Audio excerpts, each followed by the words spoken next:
So let's discuss the 4 cornerstones of distinction, obviously beginning with the first one, clarity. Clarity is our first cornerstone. Now, clarity is absolutely important because it means you know precisely what sets you apart in the marketplace, what sets you apart as an individual, what sets you apart as an organization. Clarity means being precise, and clarity is incredibly difficult. You know why?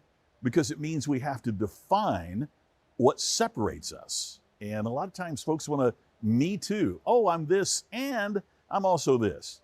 We've been taught for so long to make certain that everybody is happy that we end up pleasing basically no one because we have diluted our distinction in the marketplace.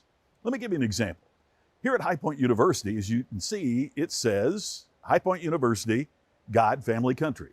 Now that says something about what High Point University stands for. It shows that they know who they are. One of the challenges, though, sometimes with clarity is people assume it separates you in a way that could be perceived as being negative. One of the things they do here at High Point is to make certain that you know that they're very inclusive. It doesn't mean you can't come here if you don't believe in a particular way, but what it does say is this is the standard for the institution. This is the standard. This is the value that we place on what's truly important. See, clarity is not just about what you are, it also helps define what you are not. And that's where it's significant that you also make that determination. Look, you can't differentiate what you can't define. So if you can't specifically say, this is who I am, this is what separates me, then you've failed at the first cornerstone of distinction.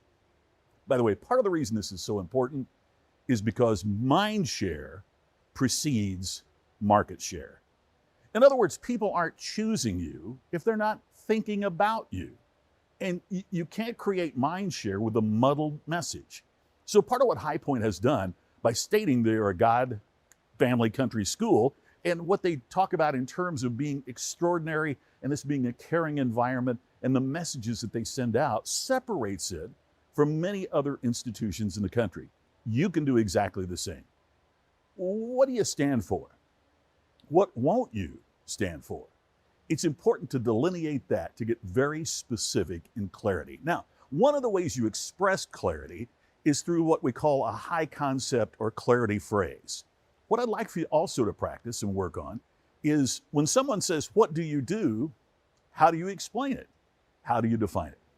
Let me give you an example. I was speaking to a group of financial advisors in the Midwest talking about this important point. How could they separate themselves from everybody else that does insurance and financial planning? During a break, one of the financial advisors came up to me and said, I've got it. Here's my clarity statement. I'll build your financial future. I acted like I was going to sleep because everybody in the room could have said exactly the same thing. It didn't serve to create distinction. As I was talking to the guy, I found out he's a retired Air Force pilot, beginning a second career. So now when people say, what do you do? He answers with his clarity statement. He says, I fly people through financial turbulence. Notice what happens. We want to say, how do you do that? Tell me more about that. But it also separates what he does in his practice from everybody else in the marketplace. That's what you're seeking, is the ability to find a statement, an ability to find the specific goals, the specific values, the specific purposes that set you apart from the competition. Clarity won't come easy because most of us don't want to define what we are. We have an even more difficult time defining what we are not. But it's the first step, it's the first cornerstone that you need to accomplish to create distinction.